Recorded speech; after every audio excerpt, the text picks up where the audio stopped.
अस्सलाम वालेकुम नाज़रीन, अवां ॾिसी रहिया आहियो प्रोग्राम इसहाक़ कोलाची सां गॾु। नाज़रीन, अॼु पाण ॻाल्हि ॿोल कंदासीं सिंध जी राजधानी कराची जी सूरत हाल ते। ख़ासि तौर ते कराची जो जॾहिं पाण नालो खणूं था त ज़ाहिर आहे उनमें मुख़्तलिफ़ सियासी पार्टियूं बि आहिनि, जंहिंमें जमात इस्लामी हुजे, पीपल्स पार्टी हुजे, MQM हुजे। उन्हनि जो तमामु घणो कराची में अहम रोल आहे ऐं ख़ासि तौर ते कराची में इहे सियासी पार्टियूं हुजण बावजूदि ऐं ख़ासि तौर ते पीपल्स पार्टी जी त गवर्नमेंट आहे ऐं उन सां गॾोगॾु वफ़ाक़ में बि उन्हनि जो तमामु घणो कंट्रीब्यूशन आहे वफ़ाक़ी हुकूमत सां। पर उन बावजूदि कराची में जेके आए रोज़ हादसा थियनि पिया, रोड रस्तनि जी हाल जेका आहे उहो बि तव्हांजे साम्हूं आहे। टुटल फुटल रोड रस्ता, कुझु मनसूबनि जे करे जेके मनसूबा ताख़ीर जो शिकार थिया आहिनि, उन्हनि मनसूबनि जे करे रोड रस्ता जेके आहिनि उहे ज़ाहिर मुतासिर थियनि था। उन सां गॾोगॾु ट्रैफ़िक जो मामलात हुजनि या ख़ासि तौर ते गटर नालनि जो हुजे त उनमें जीअं मूं अव्हांखे रिपोर्ट ॿुधायां त हिन गुज़िरियल साल गुज़िरियल 6 महीननि में जेके गटर में फौत थियल जेके मासूम ॿार आहिनि उहे 14 जे लॻभॻि, ऐं जॾहिं त जेके नालनि में ॿार किरिया आहिनि उहे 13 जे लॻभॻि आहिनि। 6 महीननि जी रिपोर्ट में इहो वाज़े थियो आहे त कराची में नालनि सबबि गटर सबबि आए ॾींहुं अहिड़े क़िस्म जा अफ़सोसनाक वाक़िया थियनि पिया। ऐं उन सां गॾोगॾु ख़ासि तौर ते जेके डंपर माफ़िया जो राज आहे उन हवाले सां बि कराची में आए रोज़ जेके आहिनि शहरी उहे कुचलिया पिया वञनि। डंपर माफ़िया कॾहिं न कॾहिं कंहिं न कंहिं शहरी जी जेका आहे जान उहा खसनि था। कराची में आमतौर ते उनखां अलावा जेको स्ट्रीट क्राइम आहे ख़ासि तौर ते उहो बि वॾो अहम आहे। उन ते बि अञा ताईं मुकमल तौर ते ज़ाब्तो न अची सघियो आहे। ख़ासि तौर ते कराची में जेके अहम मामलात आहिनि उन ते पाण तफ़सीली ॻाल्हि ॿोल कंदासीं। 2020 खां पोइ को मास्टर प्लान न आहे ऐं मास्टर प्लान जेको कराची जो आहे उन ते प्रैक्टिकली तौर ते अमल न आहे। जमात इस्लामी एलिगेशन हणंदी आहे पीपल्स पार्टी ते, पीपल्स पार्टी एलिगेशन हणंदी आहे जमात इस्लामी ते, वफ़ाक़ ते, ऐं वरी MQM विच में अची करे चवंदी आहे त कराची खे अलॻि कयो वञे या वफ़ाक़ जे हवाले कयो वञे। पर उन मामले ते इहा जेका सियासी पोलराइज़ेशन आहे उन पुठियां जेको फ़ाइदो थिए थो उहो मुख़ालिफ़ धुरियुनि खे थिए थो, पर उनजो नुक़सानु जेको थिए थो उहो अवाम खे थिए थो। उन हवाले सां पाण प्रोग्राम में तफ़सीली ॻाल्हि ॿोल कंदासीं त कराची में जेके मनसूबा आहिनि उन्हनि ते मुकमल तौर ते कमु छो नथो थी सघे, जंहिंजे करे आए ॾींहुं कराची में अहिड़े क़िस्म जा हादसा थियनि पिया। कराची जा शहरी तमामु घणो परेशान आहिनि। ख़ासि तौर ते पॉपुलेशन एयर इंडेक्स जे हवाले सां पाण ॻाल्हि कयूं त कराची जो नालो सरे फ़हिरिस्त आहे। उन हवाले सां बि सिंध हुकूमत जी पाण खे का संजीदगी न पई नज़र अचे। उन ते पाण तफ़सीली ॻाल्हि ॿोल कंदासीं। पाण खे प्रोग्राम में जॉइन कयो आहे MP आहिनि जमात इस्लामी जा मोहम्मद फारूक साहब। मोहम्मद फारूक साहब, thank you so much for joining my show. Mohammad Farooq साहब, हमें ये बताइएगा, ये जो कराची की सूरत हाल है, आए दिन हादसात भी हो रहे हैं, उसके अलावा कराची का मास्टर प्लान पे भी प्रैक्टिकली तौर पे अमल नहीं हो रहा। मेयर हो, डिप्टी मेयर हो, लोकल गवर्नमेंट हो, मिनिस्टर साहिबान हो, इवन जितने टाउन चेयरमैन हो, सिंध हुकूमत हो, एक दूसरे पे एलिगेशंस तो लगाते हैं, प्रैक्टिकली तौर पे कराची का जो अवाम है वो बड़ी मुश्किलात से दो चार है। तो उस हवाले से आप क्या कहेंगे? बहुत शुक्रिया। देखें, इस वक्त यकीनी तौर पे जो कराची की सूरत हाल है इसके ज़िम्मेदार तो पाकिस्तान पीपल्स पार्टी है, क्योंकि इनका तो किसी के ऊपर इल्ज़ाम लगाना बिल्कुल भी किसी तौर से भी जायज़ नहीं है, क्योंकि ये पिछले 18 साल से कराची सूबे के ऊपर जो है वो हुक्मरान है, और पिछले 4.5 साल से जो है वो शहर के अंदर भी यही हैं। जब एडमिनिस्ट्रेटर थे तो वो भी जो है एडमिनिस्ट्रेटर भी मुर्तज़ा वहाब साहब थे, और अब कब्ज़ा मेयर भी मुर्तज़ा वहाब साहब हैं। तो ये सारे फाइनेंशियल और मालियाती और इंतज़ामी जो इख्तियारात हैं वो तो सब के सब पीपल्स पार्टी के पास हैं, सूबे के भी और मेयरशिप KMC के भी। तो ज़ाहिर है इन्होंने ही इस शहर के जो सूरत हाल ये की है इस वक्त, यही इसके ज़िम्मेदार हैं। इन्होंने देखें आप, कराची के जो मंसूबे हैं, बड़े मंसूबे, बड़े हों या छोटे हों, कोई किसी मंसूबे की तरफ इनकी कोई भी इस तरह की दिलचस्पी नहीं है। ख़ासकर इस पोजीशन के अंदर जब इस शहर के अंदर बड़े मंसूबे मुकम्मल ना हो रहे हों तो कराची का इंफ्रास्ट्रक्चर तो इसी तरह तबाह होना है। मलीर एक्सप्रेस वे हो, BRT रेड लाइन हो, ग्रीन लाइन हो, करीमाबाद अंडर पास हो, सबसे बड़ा मंसूबा कराची का K4 मंसूबा पिछले 19 साल से जो है वो इस वक्त पेंडिंग के अंदर है, और ये सिर्फ इनकी नाअहली है। पहला काम तो इन्होंने ये किया है कि K4 मंसूबे को 2 हिस्सों में तकसीम कर दिया, हालांकि ये एक ही मंसूबा है पानी कराची वालों तक पहुंचाने का। तो आपने जो है वो K4 मंसूबे को 2 हिस्सों में तकसीम करके پھر اس پہ کام بھی مکمل نہیں ہوا ہے. K4 منصوبے کا جو انہوں نے کرلی جھیل سے کراچی تک پانی آنا تھا وہ تو K4 منصوبہ، اس کے بعد جو انہوں نے کہا کہ آگمنٹیشن پلان ہے اس کے تحت انہوں نے کراچی کی آبادیوں تک پانی پہنچانا ہے. اس پہ تو کام ہی شروع نہیں ہو سکا ابھی، سوائے اس کے کہ ایک آدھ جگہ پہ انہوں نے کوئی کھدائی شروع کی ہے. تو K4 منصوبہ بھی نامکمل ہے، پانی کراچی والوں کو نہیں مل رہا ہے، اور کراچی اس وقت جو ہے وہ 60 سے لے کے 65% آبادی تک جو ہے وہ پانی سے محروم ہے، اور ان کو نل میں ملنے کے بجائے ٹینکر مافیا کے ذریعے سے پانی ملتا ہے. تو یہ صورتحال ہے. انفراسٹرکچر بھی تباہ ہے، ٹرانسپورٹ کی صورتحال بھی بہتر نہیں ہے. ٹرانسپورٹ دینے میں یہ ناکام ہوئے ہیں. کوئی 5 بسیں 7 بسیں جو ہے وہ ڈبل ڈیکر بسز لا کے صرف میڈیا اسٹنٹ کیا جا رہا ہے. کراچی والوں کو جو ہے وہ ٹرانسپورٹ کی کوئی سہولت نہیں دی جا رہی. اسی طرح ماس ٹرانزٹ پروگرام ہے جو یہاں پہ ہونا چاہیے. کراچی کو تو 15,000 بسوں کی ضرورت ہے، کراچی کو تو پورا ایک ٹرانسپورٹ کی نظام کی ضرورت ہے. KCR تھی وہ بند ہو گئی، KTC تھی وہ بند ہو گئی، اسٹیل مل کراچی کا بند ہو گیا. اس سب کے پیچھے ظاہر ہے ہمارے حکمران جن کے پاس اختیار ہے اسی کو مورد الزام ٹھہرایا جائے گا. تو جماعت اسلامی سمجھتی ہے کہ ان کی بیڈ گورننس ہے جس کی وجہ سے کراچی اس وقت اس پوزیشن کے اندر موجود ہے. اس کے ساتھ ساتھ ہی آپ دیکھیں کہ آپ نے بتایا پچھلے 6 مہینے کے اندر، بلکہ پچھلے پورے سال میں 2025 میں 27 کے قریب بچے جو ہے وہ مین ہول اور نالے، لوگ جو ہے وہ نالے اور مین ہول میں گر کے، جس میں سے تقریباً ہمارے 12 کے قریب جو ہیں وہ بچے ہیں. تو یہ لوگ جاں بحق ہوئے ہیں، جان کی بازی ہار رہے ہیں صرف ان کی نااہلی، کیونکہ انتظامی طور پہ Karachi water and sewage corporation صوبے اور بلدیات کے ماتحت ہے، اور ہمارے میئر صاحب اس کے چیئرمین ہیں. تو اس کی ذمہ داری انہوں نے خود اٹھانی ہے، لیکن وہ یہ ذمہ داری اٹھانے پہ بھی تیار نہیں ہے. اب آپ دیکھیں حادثات کے اندر 800 سے زائد لوگ 2025 کے اندر حادثات کی وجہ سے، جس میں ڈمپر مافیا بھی ہے، ٹینکر مافیا بھی ہے، اور حادثات میں 800 سے زائد لوگ جو ہے وہ جان سے ہاتھ دھوئے ہیں. کون سے اس ملک کا شہر ہے جہاں اتنے زیادہ حادثات ہوتے ہیں؟ تو یہ حادثات کی بڑی وجہ بھی یہی ہے کہ یہاں پر ٹرانسپورٹ کا آپ نے نظام نہیں دیا ہے. لوگ اپنی موٹر سائیکل چلاتے ہیں، پھر آپ نے ٹرانسپورٹ کا نظام نہیں دیا ہے اور انفراسٹرکچر تباہ ہے، تو اس وجہ سے یہ جو ہے یہاں پر حادثات جنم لیتے ہیں. ٹینکر مافیا اس پورے ملک کے اندر صرف ہمارے کراچی شہر کے اندر چلتی ہے. آپ باہر چلے جائیں کراچی سے تو لوگ پوچھتے ہیں کہ ٹینکر کس چیز کا نام ہے، واٹر ٹینکر کیوں آپ کے یہاں چلتے ہیں اتنے؟ تو اس وقت بھی کراچی شہر کے اندر ایک واٹر ٹینکر پانی جو ہے اربوں روپے کا مہینے کے اندر بیچا جاتا ہے، اور پورا ایک مافیا ہے جو سرگرم ہے، اور اس کی سرپرست ہماری حکومت سندھ ہے. تو یہ کراچی کو پانی بھی نہیں دینا چاہتے، کراچی کو ٹرانسپورٹ بھی نہیں دینا چاہتے، انفراسٹرکچر بھی انہوں نے تباہ کیا ہوا ہے. لیکن ایک چیز یہ بہت بخوبی دیتے ہیں اور دینے کی کوشش کر رہے ہیں، اور وہ ہے کراچی کے اوپر جرمانے، کراچی کے اوپر ٹیکس، کراچی کے اوپر ای چلان. اس کے لیے سب سے آگے ہیں. اس کے ساتھ ساتھ آپ دیکھیں بدترین صورتحال تو اس وقت یہ ہے کہ یہاں کا کاروباری طبقہ ایک جو ہے وہ اس غیر اپنے آپ کو محفوظ نہیں پاتا کاروبار کرنے کے لیے. ان کو جو ہے بھتے کے نام پر جو ہے وہ پرچیاں آ رہی ہیں، ان پر جو ہے وہ گولیاں بھیجی جاتی ہیں، پھر ان پر فائرنگ کی جاتی ہے. کاروباری طبقہ بھی اور ہمارے بلڈرز بھی، جو بلڈرز ہیں ان پر بھی جو ہے وہ اس طرح کی بھتے کی پرچیاں آ رہی ہیں. یہ پورے ظاہر ہے اس کے اندر کوئی انٹرنیشنل لوگ بھی نمسے میں جو ہے وہ استعمال کر رہے ہیں. لیکن اس مزے کی بات یہ ہے کہ یہ صرف کراچی کے اندر ہو رہا ہے. تو یہ کیوں ہو رہا ہے کراچی کے اندر؟ صوبے کے اندر کچے کے ڈاکوؤں کا راج ہے، شہروں میں پکے کے ڈاکوؤں کا راج ہے.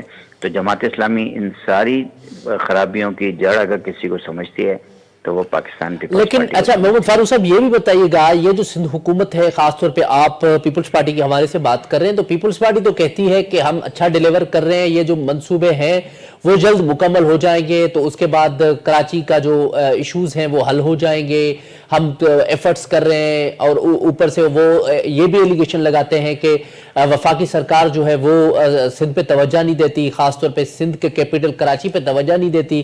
تو وہ تو ایلیگیشن ان پہ بھی لگاتے ہیں، اس کے ساتھ ساتھ اپوزیشن جماعتوں پہ بھی لگاتے ہیں کہ وہ بلا وجہ تنقید کرتے ہیں. کیونکہ ابھی آپ سے پہلے ہمارے ساتھ موجود تھی سندھ حکومت کی ترجمان میڈم ہیر سو صاحبہ، انہوں نے یہ کہا کہ جب یہی حادثات چاہے وہ گٹر والا ہو یا کوئی بھی حادثہ ہو، یہی حادثہ کسی اور پروونس میں ہوتا ہے تو اتنا بڑا ایشو نہیں بنتا، لیکن کراچی میں ہوتا ہے تو پھر سندھ سرکار پہ زیادہ تنقید ہوتی ہے. تو اس پر کیا کہیں گے آپ؟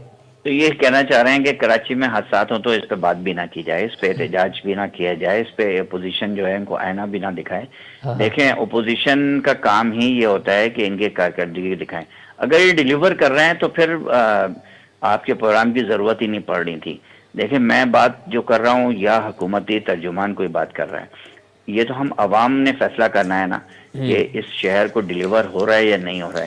اچھا آپ کیا سمجھتے ہیں اس کے ساتھ، آپ کیا سمجھتے ہیں یہ جو پیپلز پارٹی ڈے ون سے کہتی آ رہی ہے کہ وفاقی سرکار جو ہے وہ سندھ پہ توجہ نہیں دیتی، سندھ کے منصوبے کم ہیں، یہ ہے وہ ہے، آپ اس سے اتفاق کرتے ہیں کہ یہ بات ان کی درست ہے؟ واقعی وفاقی سرکار جو ہے سندھ پہ توجہ نہیں دیتی؟ نہیں، وفاقی سرکار کس کی ہے؟ وفاقی سرکار کے جماعت اسلامی کی ہے. وفاقی سرکار جی انہی کی ہے، یہ پی ڈی ایم 2 ہے نا، اس میں ایم کیو ایم بھی شامل ہے، پیپلز پارٹی بھی شامل ہے اور نون لیگ بھی شامل ہے. انہی کے ووٹوں سے وزیر اعظم صاحب منتخب ہوئے ہیں، انہی کے ووٹوں سے صدر منتخب ہوئے ہیں. ابھی صدر کو امیونٹی جو ملی ہے وہ مسلم لیگ نون اور پی ایم ایل این اور پیپلز پارٹی اور ایم کیو ایم نے مل کے لیے. تو یہ امیونٹی ایکسٹینشن، کسی کو جو ہے فیلڈ مارشل بنا دینا، کسی کو تاحیات کر دینا، یہ سب کام تو یہ پی ڈی ایم 2 مل جل کے کر رہی ہے. تو جب یہ مل جل کے کر رہے ہیں تو پھر یہ کس وفاق سے کرتے ہیں؟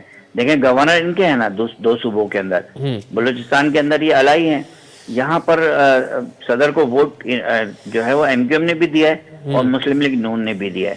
تو یہ تو صرف لوگوں کو بیوقوف بنانے والی باتیں ہیں. یہ آپس میں بیٹھتے ہیں، این ایف سی پہ یہ جو ہے اتفاق رائے کرتے ہیں، یہ دریائے سندھو دریا کے پانی پر اتفاق رائے یہ پیدا کرتے ہیں. یہ جو ہے وہ پھر جو کچھ بھی ان کو مل رہے ہیں اس پہ ان کا اپنا کنسنسس ہے فیڈرل کے ساتھ. اور میں فیڈرل کے ساتھ نہیں کہہ رہا، میں تو یہ کہہ رہا ہوں کہ فیڈرل کا حصہ ہیں. یہ صحیح ہے کہ کیبنٹ کا حصہ نہیں بنتے، لیکن یہ تو ان کی تو جو ہے وہ وفاق کے ساتھ. اور پھر دوسری بات یہ ہے کہ اگر یہ وزیر اعلیٰ ہیں، سندھ کے اندر گورنمنٹ ہے ان کی، اور یہ وفاق میں جب ووٹ بھی دیتے ہیں وزیر اعظم کو، تو کس کی ذمہ داری ہے کہ وفاق سے یہاں کے پیسے لے کے آئیں؟ کس کی ذمہ داری ہے کہ یہ فائٹ کریں صوبے کے لیے، اس شہر کے لیے؟ تو اس لیے یہ سب لوگ گورنمنٹ کے اندر موجود ہیں، گورنمنٹ کے مزے لوٹ رہے ہیں، اور ان کا ایک ہی کام ہے اور وہ کام ہے کرپشن. کرپشن کا جن جب تک قابو نہیں آئے گا، کراچی والے یا اس ملک کے لوگ جو ہے وہ ان کو سہولت نہیں ملیں گی، ان کو تبدیلی نظر نہیں آئے گی. تو اگر بہتری کی کوئی گنجائش پیدا ہوگی تو وہ اسی طرح ہوگی کہ کرپشن کا خاتمہ ہو، بیوروکریسی کے اندر سے بھی خاتمہ ہو اور سیاستدانوں کے اندر سے. اچھا اب یہ بھی بتائیے گا محمد فاروق صاحب کہ اب جس طریقے سے کراچی کو ان گورنیبل، ان مینیجیبل بنا دیا گیا ہے، اب کراچی کو گورنیبل کرنا بڑا مشکل کام ہے. اس کی وجہ یہ ہے کہ ایک تو پاپولیشن ہے، دوسرا اکونومک ہب بھی ہے، لیکن اس کے ساتھ ساتھ یہ جو کراچی کے اتنے بڑے مسائل ہیں ان کو کیسے حل کیا جائے؟ بڑا اہم سوال یہ ہے. میں یہ آپ سے پوچھنا چاہ رہا ہوں کہ آپ اور دیگر جو جماعتیں ہیں اگر آپ مل کے آپس میں بیٹھ کے کراچی کے ایشوز کو ریزولو کریں تو کیا سمجھتے ہیں کہ ریزولو ہو سکتے ہیں؟ یا اور دوسرا یہ بھی بتائیے گا یہ جو منصوبے ہیں ابھی تک تاخیر کے شکار ہیں، تو اس حوالے سے آپ نے ظاہر اسمبلی میں کیا رول پلے کیا ہے، خاص طور پہ جماعت اسلامی نے کیا رول پلے کیا ہے کہ یہ جو منصوبے ہیں ابھی تک تاخیر کا شکار ہیں، جس کی وجہ سے کراچی کا سارا جو ٹریفک سسٹم ہے، ٹریفک کا نظام ہے، سارا وہ برباد ہو چکا ہے، جس کی وجہ سے عوام کو بڑی پریشانی ہے؟ دیکھیں یہ ایسا ہرگز نہیں ہے کچھ نہیں ہو سکتا، ہو تو بہت سکتا ہے. دیکھیں اسی ملک کے اندر 11 مہینے کے اندر انڈر پاس بنے، اسی ملک کے اندر پنجاب میں جو ہے وہ میٹرو ٹرین چل رہی ہیں، اسی ملک کے اندر جو ہے وہ 15 مہینے میں پل تعمیر ہو جاتا ہے.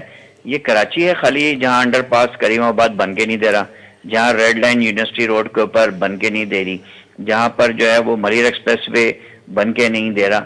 K4 منصوبہ پچھلے 20 سال سے، دیکھیں اسی شہر کا K3 منصوبہ صرف 3 سال کے اندر نعمت اللہ خان جماعت اسلامی کے یہاں میئر تھے تو انہوں نے یہ بنا کے دیا تھا، اور صرف بنا کے نہیں دیا تھا بلکہ اس کو آپریٹ کر کے گئے تھے وہ، اور اس کا پانی ابھی تک مل رہا ہے، اس کے بعد کسی کو پانی نہیں مل سکا. तो जमात इस्लामी और K4 की फिजिबिलिटी कॉन्ट्रैक्ट साइन करके सब कुछ तैयार करके गए थे, लेकिन ये 2005 की बात है। आज 2025 भी गुजर गया है, 2026 है, लेकिन ये मुकम्मल मैं समझता हूँ कि देखें ये करना नहीं चाहते, वरना ये सब कुछ देखें, ये इन्होंने किससे जो है वो सूबे के लिए इख्तियारात लेने थे, इन्होंने शहर के इख्तियारात अपनी ही सूबाई हुकूमत से लेने थे। ऐसा नहीं है कि शहर का मेयर किसी और पार्टी का है और वजीर आला किसी और पार्टी का है। ये अपने ही मेयर को और अपने ही इस शहर को जो है वो इख्तियारात और फाइनेंशियल सपोर्ट करने को राजी नहीं है। तो जब तक आप फाइनेंशियल सपोर्ट का मतलब ये भी है कि जो कराची का हिस्सा है, जायज हिस्सा है, 3,360 अरब रुपए जो पिछले 15 साल में कराची को मिलने थे वो नहीं मिले, तो ये इस पे तो जमात इस्लामी सबसे ज्यादा बात कर रही है कि आप कराची का जो हक बनता है, जो इसके मुख्तलिफ टैक्सेस के अंदर, क्योंकि ये पोर्ट सिटी है, इसके इंफ्रास्ट्रक्चर को जो है वो पूरा पाकिस्तान इस्तेमाल करता है, तो इसका जो है वो टैक्स एक होता है, वो टैक्स कराची को अगर 1% भी मिल रहा हो तो उसकी अच्छी खासी 100 अरब के करीब उसकी रकम बनती है। वो रकम नहीं मिली है कराची को पिछले 15 साल के अंदर। तो पैसे तो जो है वो सूबाई हुकूमत ने देने 18वीं तरमीम के बाद। वफाक का हिस्सा तो कम है जो शहरों को दिया जाएगा। वफाक ने तो NFC अवार्ड के जरिए से सूबे को दे दिया है, जिसपे इन्हीं का जो है वो अपनी बात हुई थी, और ये खुद ही उस पे राजी होके आए थे ना, किसी और को ने तो इनको जबरदस्ती राजी नहीं किया था। लेकिन NFC तो करते हैं, PFC नहीं करते। सूबे के अंदर इन्होंने पैसे किस तरह से तकसीम करने हैं, आबादी के लिहाज से, टैक्स के लिहाज से कराची का जो हिस्सा बनता है वो नहीं देते। तो कराची के अंदर इस वक्त एक जबरदस्त किस्म के फंड की जरूरत है, और इसके काम करने वाले लोग, उन जिनकी नीयत हो काम करने की, उनकी भी जरूरत है। इसलिए मैं समझता हूँ कि कराची ने जो मैंडेट दिया था वो जमात इस्लामी को दिया था। अच्छा। बल्दियात के अंदर भी और जनरल इलेक्शन के अंदर भी मैंडेट तो किसी को नहीं मिला, तहरीक इंसाफ और जमात इस्लामी को मिला, लेकिन इन्होंने सारी सीटें फॉर्म 47 के ऊपर छीन लिए, जमात इस्लामी से भी और तहरीक इंसाफ से भी। तो इसलिए मैं समझता हूँ कि सबसे पहला काम तो ये होना चाहिए, कराची का मैंडेट कराची वालों के हवाले किया जाए। और सवाल तो उनसे ही बनता है कि जो लोग कराची के अंदर काम तो देखना चाहते हैं, लेकिन उन्होंने पीपल्स पार्टी को कराची के अंदर मुसल्लत किया है। मैं मुसल्लत का जुमला इसलिए इस्तेमाल कर रहा हूँ कि इनको वोट नहीं मिले थे, इनका मेयर नहीं आ रहा था, इन्होंने सारी इंजीनियरिंग की, और फिर आखिर में 32 लोगों को गायब करके, उनको खरीद कर, उनको रोक कर, उनको जबरी तौर पर रोक कर 9 मई के जो है वो सिनारियों के अंदर रोकने की कोशिश की गई और कराची की मेयरशिप पर कब्जा किया है। उनसे भी सवाल बनता है कि इस कराची की तरक्की के अंदर वो लोग भी हाइल हैं जिन्होंने इनको मुसल्लत किया है कराची के ऊपर, सिर्फ पीपल्स पार्टी इस पर हाइल नहीं है। ठीक है, बहुत शुक्रिया मोहम्मद फारूक साहब प्रोग्राम में टाइम देने के लिए। नाज़रीन, वहाँ जमात इस्लामी जी बिहाफ थे मोहम्मद फारूक साहब जी ॻाल्हि ॿुधी ही तफ़सीली तौर ते उन्हनि इहा ॻाल्हि कई त ख़ासि तौर ते जेकी मनसूबा हुजनि या तोड़े कराची जा जेके अहम मामलात आहिनि उनमें ज़ाहिर आहे पीपल्स पार्टी जी ज़िम्मेवारी आहे, उन सां गॾोगॾु वफ़ाक़ी हुकूमत जी आहे, पर पीपल्स पार्टी वफ़ाक़ी हुकूमत जो हिस्सो आहे, छाकाणि त पीपल्स पार्टी जी मदद सां ई उन्हनि जी हुकूमत जेका आहे उहा ठही आहे। ख़ासि तौर ते वज़ीर आज़म साहब मुंतख़िब थिया आहिनि। उन सां गॾोगॾु उन्हनि अहम ॻाल्हि कई, जेसि ताईं कराची जी जेका अवाम आहे उन जे मसइला तॾहिं हल थींदा जेसि ताईं कराची जे माण्हुनि खे जेके कराची जो मैंडेट आहे उहो न ॾिनो वेंदो, ऐं जंहिं मैंडेट में अवाम जंहिंखे चूंडियो आहे उन खे जेसि ताईं मैंडेट न मिलंदो तेसि ताईं इहे मसइला रहंदा। ऐं ख़ासि तौर ते जेको करप्शन जो एलिमेंट आहे उहो तमामु घणो आहे, जंहिंजे करे जेके बि मनसूबा अचनि था या जेके बि इशूज़ आहिनि उन्हनि जे करप्शन जे वार चढ़ी वञनि था। सो प्रोग्राम जारी आहे, हिते वठंदो शॉर्ट ब्रेक, स्टे विथ अस।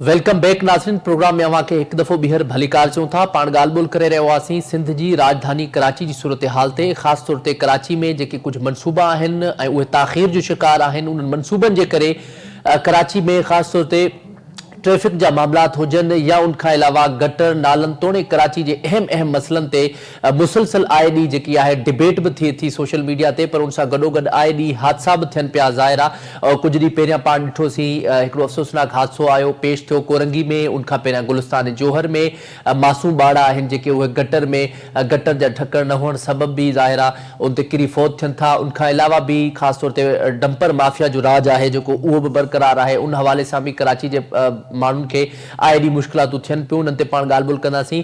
पाण खे प्रोग्राम में जॉइन कयो आहे पीपल्स पार्टी MPA ऐं spokesperson to the government of Sindh madam Heer Soho साहिबा। Thank you so much madam for joining my show. Madam अवां जी सॼी सूरत हाल खे कीअं पिया ॾिसो? कराची में ख़ासि तौर ते कुझु मनसूबा आहिनि जेके ताख़ीर जो शिकार आहिनि ऐं उन बावजूदि ताख़ीर हुजण जे करे कराची में आए ॾींहुं हादसा थियनि पिया ऐं ख़ासि तौर ते जेके रोड आहिनि रोड रस्ता जेके आहिनि उहे टुटल फुटल आहिनि। अवां पाण बख़ूबी इन्हनि खां वाक़ुफ़ आहियो, सिंध हुकूमत जा तर्जुमान बि आहियो। अवां छा पिया सम्झो कॾहिं इहे कराची जा जेके बेसिक इशूज़ आहिनि उहे रिज़ॉल्व थींदा ऐं आख़िर कराची जो अवाम जेको हिन महल परेशान आहे उन्हनि जी इहा परेशानी कॾहिं ख़तमु थींदी? बिस्मिल्लाह रहमान, थैंक यू साहब तव्हां प्रोग्राम में घुरायो। ॾिसो थोरो असांखे सम्झणो पवंदो कराची शहर जेको आहे तव्हांजो न सिर्फ़ु सिंध जो गादी जो हूंदो आहे बल्कि मिनी पाकिस्तान चयो थो वञे कराची शहर खे। कराची जी आबादी तव्हांजी मोह दिन 2.5 करोड़ खां मथे चयो थो वञे त हुनजी आबादी आहे। त एॾो वॾो शहर आहे, उनजा यकीनन इशूज़ तमामु घणा आहिनि ऐं वसाइल जेके आहिनि तमामु घटि आहिनि। ऐं जेके पोइ तव्हां ॻाल्हि कई असीं ॾिसूं था त उहे प्रोजेक्ट उहे प्रोग्राम जेके सिंध जा लाॻापियल आहिनि उहे हलनि था, उन्हनि में बहितरी अचे पई। चाहे उहो तव्हांजे ट्रांसपोर्ट जो जो हुजे, तव्हांजे बसूं बहितरीन बसूं हुजनि, पिंक बस हुजे, रेड बस हुजे, जेके तव्हांजा प्रोजेक्ट्स आहिनि उहे कंटिन्यू हलनि पिया, उन्हनि में बहितर खां बहितरीन अचे पई। ऐं इशू जेके हुआ उन में असेंबली जे थ्रू लेजिस्लेशन गवर्नमेंट जो कमु कैबिनेट खे उनखे पास करणु तव्हांजे साम्हूं आहे त तमामु हिकिड़ी वॾी तइदाद में जेके आहिनि उहे रूल्स जी वायोलेशन थी पए, अमवात थी पए। जेके तव्हांजा असीं चऊं त डंपर हुआ या तव्हांजी वॾियूं गाॾियूं जिन जी वजह सां अमवात में इज़ाफ़ो थियो पियो, उन्हनि ते बाक़ाइदा सख़्ती सां ट्रैफिक क़वानीन खे बहितर कयो वियो। उन्हनि जी रजिस्ट्रेशन जे हवाले सां कानून ठाहिया विया आहिनि ऐं उन्हनि जो ऑफिस ठाही वियूं आहिनि त जेको आहे उनखे स्मूथली शयुनि खे बहितर कयो वञे। ऐं तव्हां ख़ुदि ॾिठो हूंदो त ई चालान खां पोइ के हद ताईं जेके तव्हांजा मेन शाहराह आहिनि उन्हनि में न सिर्फ़ु रूल्स जी सख़्ती खां पोइ या उन्हनि जी चालान जेके फीस जे करे उनमें इम्प्रूवमेंट आई आहे। हाँ, कुझु प्रोजेक्ट जेके असां चऊं K4 प्रोजेक्ट आहे, S3 प्रोजेक्ट आहे, उहे प्रोजेक्ट बि जेके आहिनि उहे असीं सम्झूं था त फेडरल गवर्नमेंट जी तवजा न हुजण जे करे, उन्हनि जो इंट्रस्ट न हुजण जे करे उन्हनि प्रोजेक्टनि ते जेको आहे उनजी लागत जेके आहे वधंदी वञे थी ऐं प्रोजेक्ट जेके आहिनि कंप्लीट था थियनि। तव्हां ॾिठो हूंदो त हिकु तरफ़ पूरे पंजाब जो बल्कि अॼु फेडरल जो बजट जेको आहे लाहौर ते लॻे थो त यकीनन लाहौर जेको आहे तव्हां खां असांजो कराची शहर 4 गुना वधीक वॾो हूंदो, 4 गुना वधीक आबादी हूंदी, उहो शहर तव्हांखे नज़र अचे थो। पर जेकॾहिं उते जेको आहे बजट न हुजण जे करे जेके तव्हांजा मेन प्रोजेक्ट्स आहिनि उहे रुकजनि था। यकीनन असीं सम्झूं था त उन में खोड़ सारी शयुनि में इम्प्रूवमेंट आई आहे, खोड़ सारी शयुनि में इम्प्रूवमेंट जी ज़रूरत आहे। रोड स्ट्रक्चर बिल्कुलु तव्हां चओ था उहो करूं था त रोड स्ट्रक्चर ते जेतिरी तवजा हुजणु खपे, हा उहा तवजा नथी जिन जी वजह सां शहरीन खे जेका तकलीफ़ थिए थी।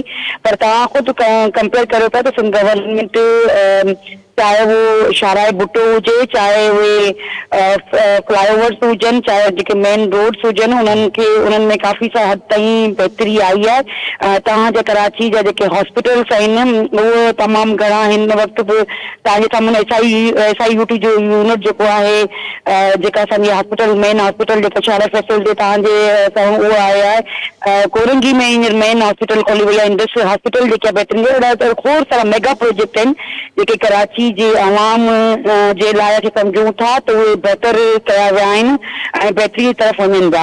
पर यकीनन जिते एॾी वॾी आबादी हुजे उते ॿियनि शयुनि जो जेकॾहिं इदारा तव्हांखे सपोर्ट नथा कनि, इदारा तव्हांखे जी माली जेकी मदद नथी थिए, उन करे उहे रुकावटूं अचनि थियूं।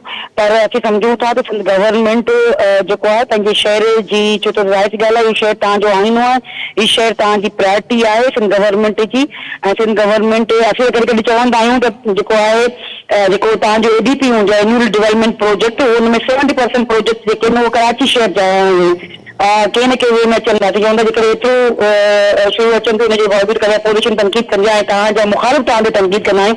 लिटरली असां चवंदा आहियूं त उहो बजट में बहितर आहे त तव्हां सिंध जे ॿियनि ज़िला में लॻायो, जेको आहे थी सघो त पैरल तमामु घणो यूटिलाइज़ेशन थिए पई ऐं इम्प्रूवमेंट अचे पई शहरनि मतिलबु काफ़ी सारनि में।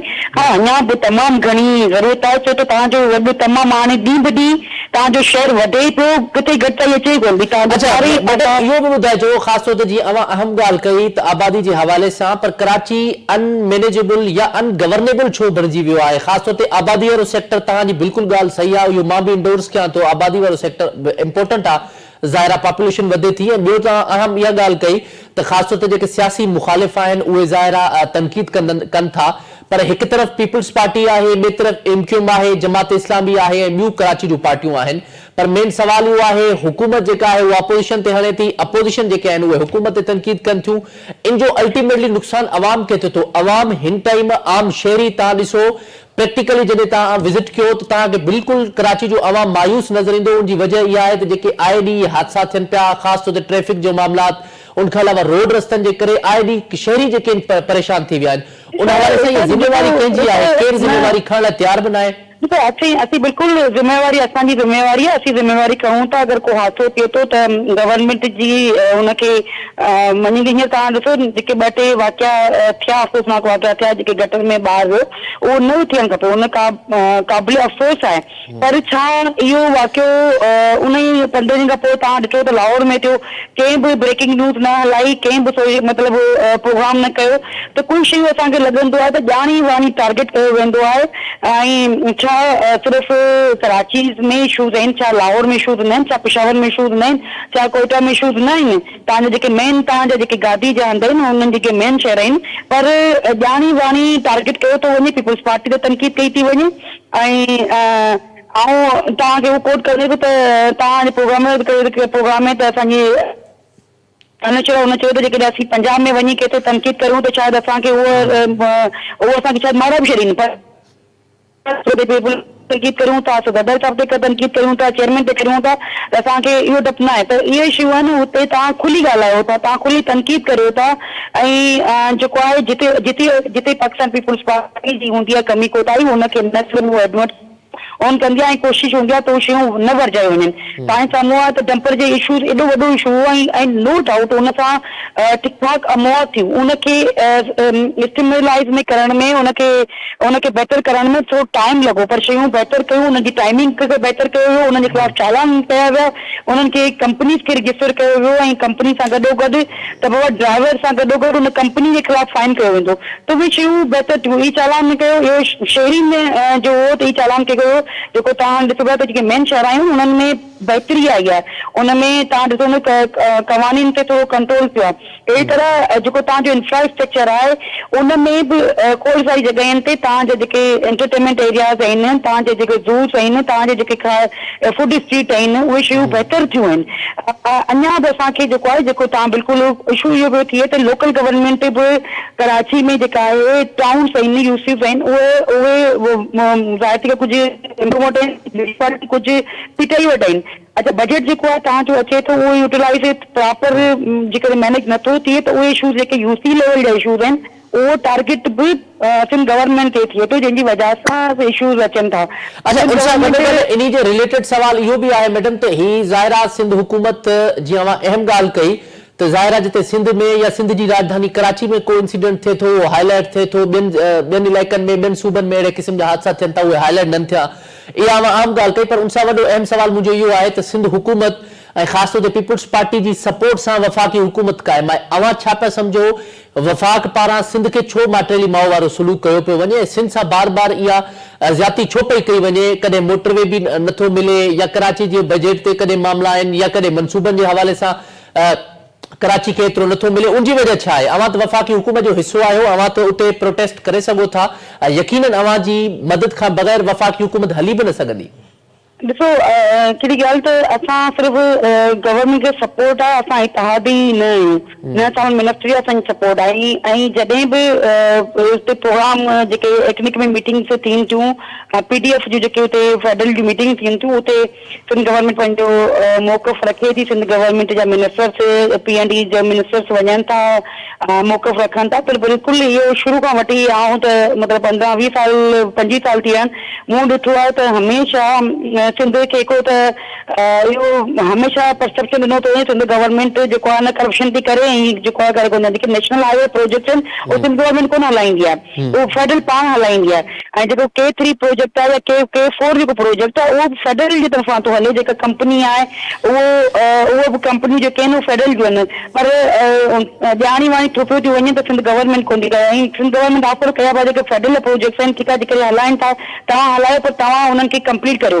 तव्हां ॾिठो हूंदो जाम शोरो खां जेको जाम शोरो खां वठी जेको रोड आहे, जेको रोड आहे डूल रोड आहे, उहो बि फेडरल गवर्नमेंट खे सिंध गवर्नमेंट जेके पंहिंजे शेयर ॾिनो फेडरल गवर्नमेंट न, खोड़ सारा इशूज़ आहिनि जेका असीं सम्झूं था त फेडरल गवर्नमेंट जी इंट्रस्ट न हुजण जे करे उहे रुकजनि था, शयूं थियनि थियूं। ऐं उन्हनि जी नियत छा आहे उहो कोन थी सघूं, पर असीं सम्झूं था त खोड़ सारा प्रोजेक्ट आहिनि जेके फेडरल गवर्नमेंट अगरि चाहे त उहो बहितर करे सघे थी, पर उहो हाणे हींअर बि तव्हांजी जेके फेडरल जे जेके प्रोजेक्ट्स आहिनि उनमें जेके तव्हांजा किथे 200 प्रोजेक्ट अचनि था, उते तव्हांजा सिर्फ़ु पूरे एनुअल प्रोजेक्ट में तव्हांजा 4 प्रोजेक्ट आहिनि, जंहिंजी जेका कीमत रखी वई आहे, तव्हांजी बजट रखी वई आहे, उहा न हुजण जे बराबरि रखी वई आहे। तो उन वजह सां तव्हांजा इशूज़, तव्हांजा प्रोजेक्ट जेके मेगा प्रोजेक्ट आहिनि, ज़ाहिर सी ॻाल्हि आहे सिंध गवर्नमेंट जी जेका आहे उहा लिमिट आहे, तव्हां जेका लिमिट ताईं प्रोजेक्ट रखो सघो था। जेके हाई लेवल जेके वॾा प्रोजेक्ट आहिनि फेडरल गवर्नमेंट जी तावन सां ई थी सघनि, पर सिंध गवर्नमेंट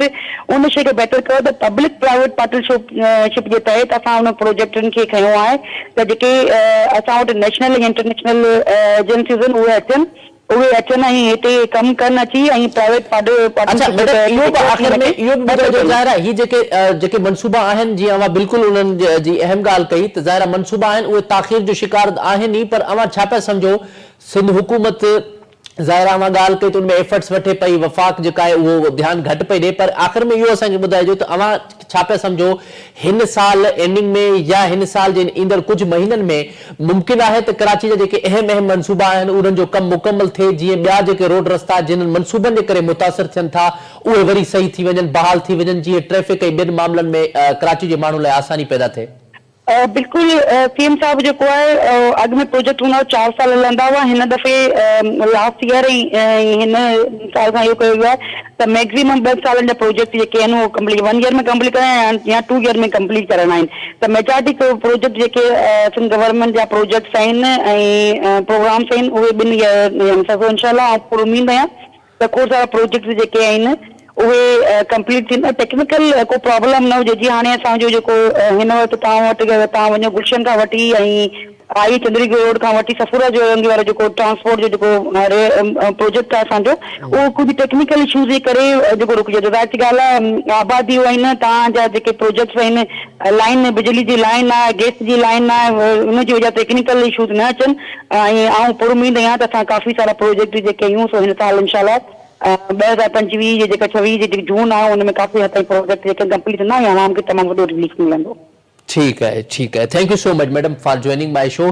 नाज़रीन, अवां मैडम हीर साहिबा जी ॻाल्हि ॿोल ॿुधी, सिंध हुकूमत जी तर्जमान सां गॾोगॾु उहे सिंध असेंबली जा MPA आहिनि, ऐं उन हवाले सां उन्हनि अहम ॻाल्हि इहा कई त ज़ाहिर आहे इहे प्रोजेक्ट्स आहिनि ऐं उन्हनि ज़ाहिर आहे वफ़ाक़ के हवाले से भी उन्होंने ज़ाहिर खदशा ज़ाहिर किया, उन सां गॾोगॾु ज़ाहिर अपोजिशन पारां भी जेके ख़ास तौर ते पार्टियूं आहिनि, जमात इस्लामी तोड़े MQM उन्हनि हवाले सां बि उन्हनि चयो त जेकॾहिं इहे मसइला जिते कराची में थियनि था त इहे उते आवाज़ उथारियो थो वञे, हाईलाइट इशू थियनि था, पर इहे साॻा मसइला जॾहिं ॿियनि सूबनि में थियनि था त उते नथा थियनि। पर वॾो अहम सवाल इहो आहे त जेके इहे मनसूबा आहिनि उन हवाले सां ठीकु आहे सिंध हुकूमत एलिगेशन हणे पई वफ़ाक़ी हुकूमत ते, पर इहा सिंध हुकूमत जी रिस्पॉन्सिबिलिटी आहे त इहे टाइमली इहे जेके प्रोजेक्ट्स आहिनि पूरा थियनि, उन सां गॾोगॾु टाइमली तौर ते इन ते मुकमल कमु थियणु खपे, जंहिंजे करे कराची जो आवाम सुकून जी ज़िंदगी गुज़ारे सघे। छाकाणि त कराची में आहे हिकु ॾींहुं जेके इहे हादसा थियनि पिया ऐं जेके मनसूबा आहिनि उन्हनि मनसूबनि जे करे जेके ॿिया रोड मुतासिर थियनि था ऐं जेका आमदरफ़्त आहे माण्हुनि जी उहा मुतासिर थिए थी, ट्रैफ़िक मुतासिर थिए थी,